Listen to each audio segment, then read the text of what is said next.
G'day guys, going to go through some chiseling techniques with you to use specifically with our retro side table project, but hopefully those will be good techniques that you can carry whenever you're using a chisel. So right here I've got a rebate joint that I'm chiseling out. I've already gone and cut out the majority of the material with a tenon saw. The first thing I'm going to do is focus in around the shoulder of the material. So the shoulder is the internal corner that features in that rebate, okay? So when I cut with my tenon saw, I left just a slither of timber between where I cut and my line. And I want to use my chisel to take that back as close as I can to my line, preferably leaving just a skerrick of line still on there. Now to do that, what I'm going to do is use a technique called chopping, and I'm going to put the flat side of the chisel up against my line, and I'm just going to, so I'm holding it in my dominant hand and using my non-dominant hand just to guide the chisel, making sure that my fingers are out of the way of the sharp bits. Okay, and what I'm going to do is just sort of walk it across like this, and then I'm going to use my body weight to push down and let that break all the way through, okay?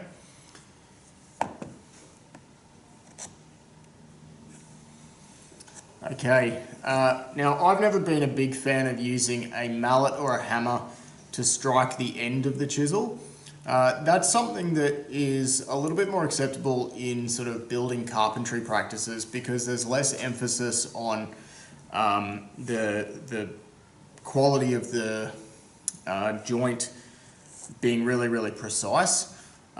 In my opinion, particularly with the sort of materials that you'll be using, soft pine and things like that, if you've got a good quality sharp chisel, and you've all been shown how to sharpen a chisel already, but if you've got a good quality sharp chisel, there's no reason why your own body weight and strength shouldn't be enough. If you are going to use a mallet at any point, I'd really encourage you to first seek advice from me, just to make sure that it is absolutely necessary, and you really just want to go really easy with the pressure, okay? Now, you might have seen that I had a little bit of an extra little chunk there on the flat part of my rebate. So I'm just going to remove that by using a technique called mortising. Okay, now mortising is where we've got the bevel edge of the chisel facing down, and what we're going to do is it acts like a little bit like an upside down, or I suppose like a bit like a ski jump, and it ends up scooping out. Okay. All right. I'm just going to rearrange my material and set up so that I can show you the next technique, which is called paring. Paring is where you have the flat side of the chisel flat across your material, and generally it's done going across the grain. You can pair with the grain. Just be careful, that ski jump action that I just mentioned, the opposite can happen when you're paring. So if you're not careful, the chisel will dig into the material, which you don't want to happen. Okay, so paring normally happens going against the grain, and mortising happens with the grain. All right, so when you're paring, as I said before, you're going across the grain generally. You will find that when you go with the grain, the chisel will have a tendency to dig in, which you really want to try to avoid. For this, what I'm going to do is, I've only got maybe half a millimetre to a millimetre of material to remove. But what I'm going to do to start with is I'm just going to have a very slight sort of sideways movement, and you can see this chisel's quite sharp, but you can see that I'm getting those really nice sort of peel shavings coming off.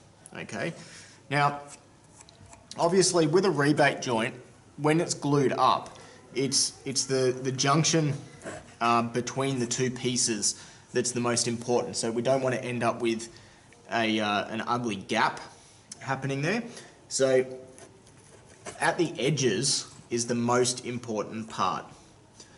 Alright, so I'm starting on the edge here, and I'm going to work my way towards the middle, and I'm going to, this is chiseling quite nicely, okay, so it might change on me when I move around to the other side. Alright, so I just need to be mindful of that, but I really specifically don't want to blow my chisel right the way through. If I blow my chisel right the way through, I risk having a chunk blow off, okay, which I really don't want to happen.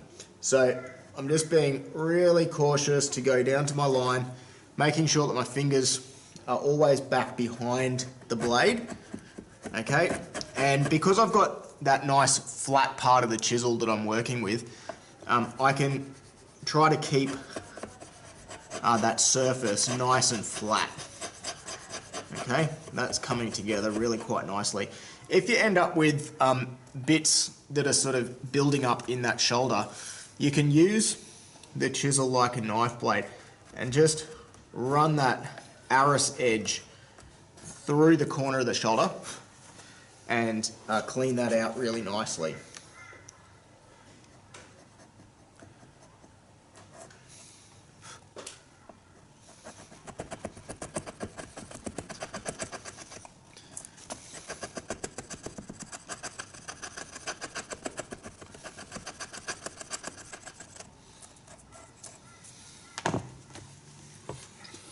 Alright, so you can see that I've flipped my material around now, so I'm coming from the other side, and it'll be interesting to see if the grain really changes and makes it more difficult to chisel from this side. So the majority of this rebate can be done by this technique called pairing. And you don't have to go straight across the grain. You can go on a little bit of a diagonal like I'm doing just there.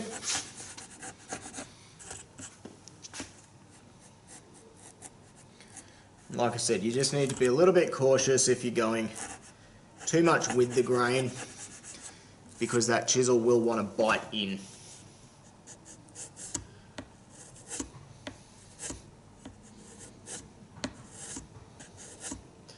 The important thing here, guys, when you're chiseling is that you do have a nice sharp chisel to use. If you don't, you're really going to sort of feel the difference.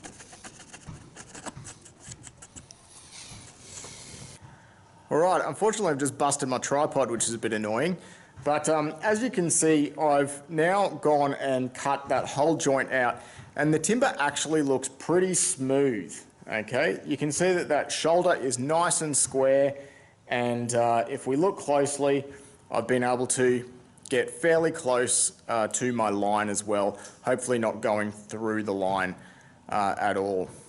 Thanks for watching this video on chiseling. Hopefully that helps you out, and we'll be able to get going and all produce some really good work now that we've gone through that.